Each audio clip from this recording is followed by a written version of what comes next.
को सीधी लिए चलते हैं दिल्ली एआईसीसी मुख्यालय, जहां पर इस समय प्रेस वार्ता आयोजित की जा रही है।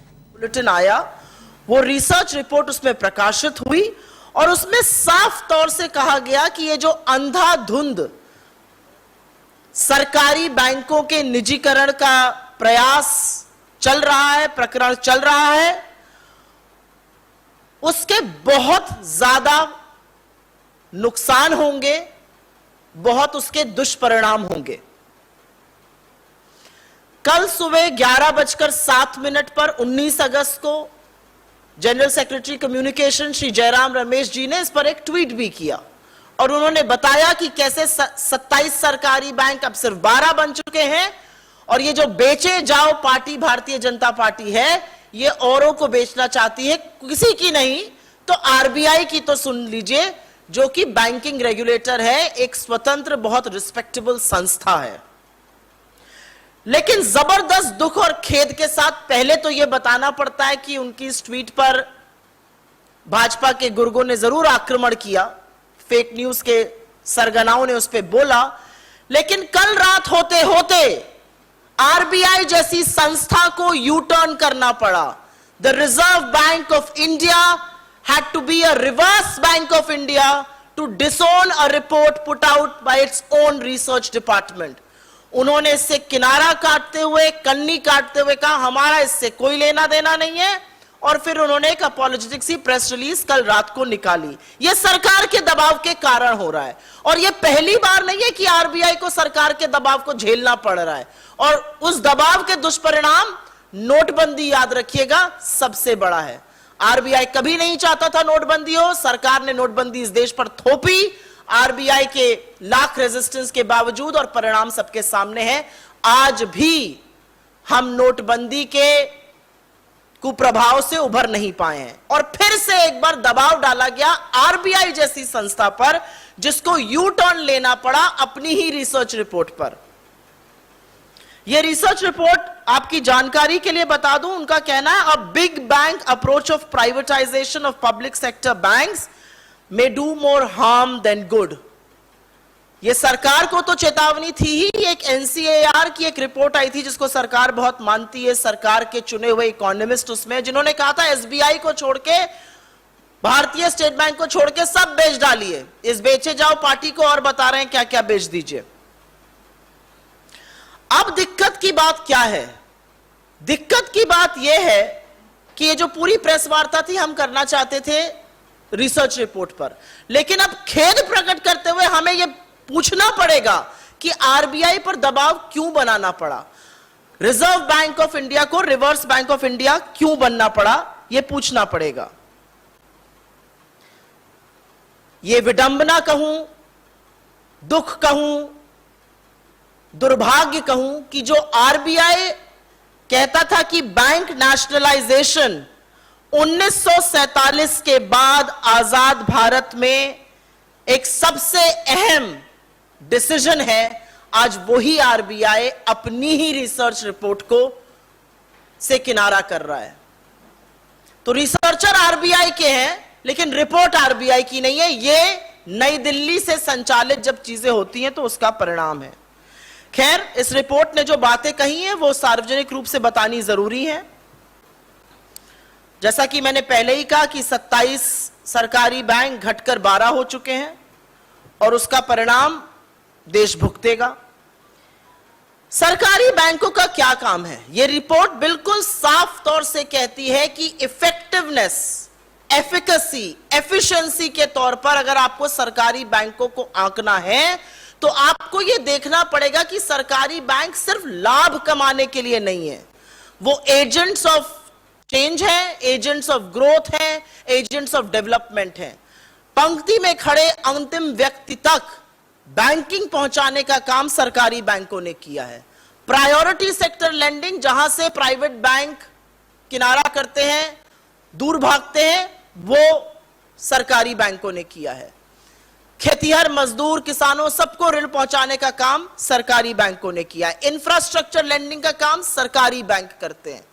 और उसके बाद अगर सरकारी बैंकों की भूमिका पर सवाल उठाया जाता है तो यह रिसर्च रिपोर्ट ही सच बता रही है जो हम काफी टाइम से कह रहे हैं। सरकारी बैंक ने फाइनेंशियल इंक्लूजन किया है इस रिपोर्ट के मुताबिक। इस रिपोर्ट में एक बहुत बढ़िया तथ्य, और ये हम आपके साथ साझा करेंगे सारे ग्राफिक्स और जो इस रिपोर्ट के आकलन है। इस रिपोर्ट का कहना है कि एफिशिएंसी, दक्षता के तौर पे अगर आपको देखना है तो जो मूल्य सरकारी बैंकों का है, जो सेवाएं सरकारी बैंक देता है, जो आउटपुट सरकारी बैंक करता है, वो वहां पर मिलने वाले वेतन से कई गुना ज्यादा है। तो इवन ऑन कॉस्ट इफेक्टिवनेस सरकारी बैंक अपने प्राइवेट काउंटर पार्ट से बेटर है। इंफ्रास्ट्रक्चर लेंडिंग का काम सरकारी बैंक करते हैं। 40% इंफ्रास्ट्रक्चर लेंडिंग का जो गोल होता है, जो प्रायोरिटी सेक्टर लेंडिंग का गोल होता है, प्राइवेट बैंकों को भी मीट करना पड़ता है। इस मिथक को तोड़ने का काम यह रिपोर्ट करती है।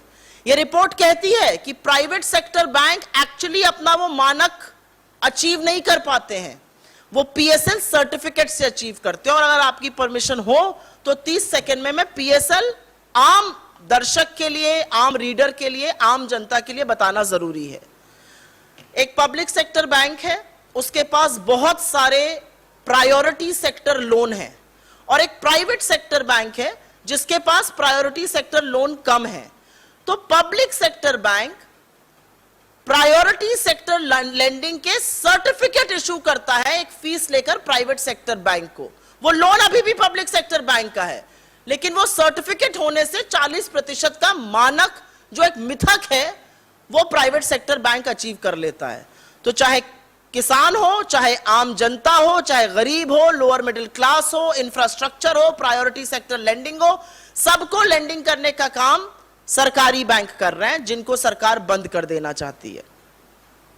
यह रिपोर्ट आगे कहती है कि ग्लोबल फाइनेंशियल क्राइसिस के दौरान प्राइवेट सेक्टर बैंक से पैसा निकालकर पब्लिक सेक्टर बैंक्स में डाला गया, और यह कहती है कि if stronger PSBs had not existed, अगर मजबूत सरकारी बैंक ना होते तो ग्लोबल फाइनेंशियल क्राइसिस का जो इंपैक्ट है, उसका जो प्रभाव है, वो हमारी अर्थव्यवस्था पर और हमारे बैंकिंग क्षेत्र पर बहुत जबरदस्त होता। यहां पर इंदिरा जी को मैं याद करूंगी, और सिर्फ इसलिए नहीं याद करूंगी क्योंकि वो एक बहुत ही दूरदर्शी नेता थी, पर इसलिए याद करूंगी क्योंकि उन्होंने बैंकिंग की मोनोपोली को तोड़ने की हिम्मत दिखाई थी। उन्होंने बैंकिंग, जब बैंक नेशनलाइजेशन हुआ, जब बैंकों का राष्ट्रीयकरण हुआ, तो उसका सोल एम था कि कुछ लोगों के हाथ से पैसा निकालकर गरीब, गुर्बत, किसान, खेतीहर, मजदूर तक पहुंचाया जाए। पहले लेंडिंग सिर्फ सेलेक्ट बिजनेस हाउसेस को और कुछ ही लोगों को होती थी।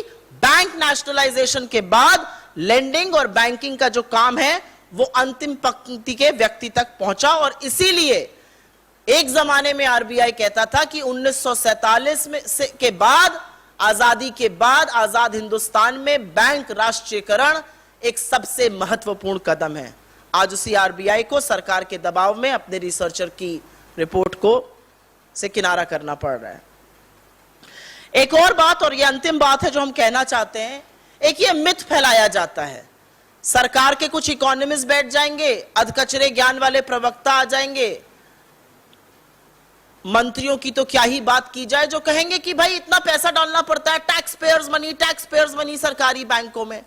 आपकी जानकारी के लिए बताना जरूरी है, और यह रिपोर्ट कहती है कि जो पैसा सरकार सरकारी बैंकों के कैपिटल इन्फ्यूजन में डालती है, सरकारी बैंकों ने पिछले कई सालों में, पिछले 14 सालों में ऑपरेटिंग प्रॉफिट उसका 4 गुना दिया है। तो जो टैक्स पेयर्स मनी के नाम से एक बबल फैलाया जाता है, उसको बर्स्ट करने का काम भी यह रिपोर्ट कर रही है कि ऑपरेटिंग प्रॉफिट जो होता है वो 4 गुना होता है सरकार ने जो पैसा डाला है उसके। तो tax payers money is actually being put to good use, लेकिन जो एनपीए राइट ऑफ किए जा रहे हैं और उसके बारे में जो एक मिथक फैलाया जाता है, वहां पर टैक्स पेयर्स मनी जा रहा है। हमारी सरकार से 3 बड़ी डिमांड है, और इस मंच से ये डिमांड करते हैं। हमारी पहली डिमांड है कि बिना विलंब किए, क्योंकि कभी सरकार कहती है 27 से 12 बैंक हो गए, फिर सरकार कहती है विंटर सेशन में एक कानून आने वाला था कि हम अपनी ओनरशिप हर बैंक में खत्म कर देंगे, फिर पता चलता है नहीं नहीं जी 2 बिकेंगे। तो सरकार एक व्हाइट पेपर इस देश के सामने लाए, व्हाइट पेपर पे वो बताए कि उनकी एक्चुअली बैंक राष्ट्रीयकरण की मंशा क्या है। आप बैंक राष्ट्रीयकरण जो हुआ था उसका जो प्राइवेटाइजेशन कर रहे हैं, इस पर आपकी मंशा क्या है? That's the first demand. We want a white paper as far as privatization of public sector banks is concern.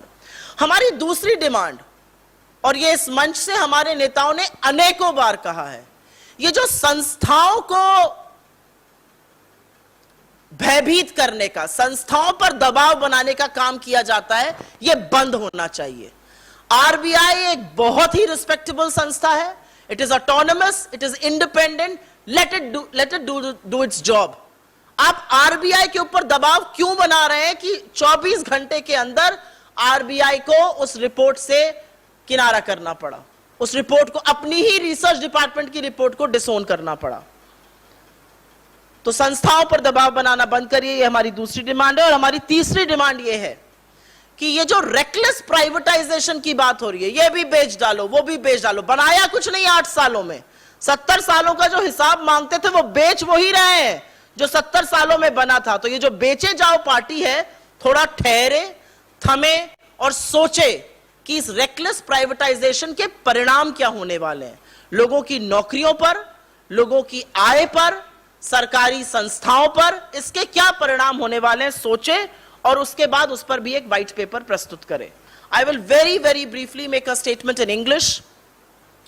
There's an RBI research unit report that has red flagged reckless privatization of banks, government banks. It says that public sector banks have played a crucial role as far as financial inclusion is concerned, and any bing bang approach to privatize them, which this government wants to do, is going to have more harm than good. This is also in response to an NCAR study which says you sell every other bank other than SBI. What is, however, unfortunate is that this report came on the 18th of August.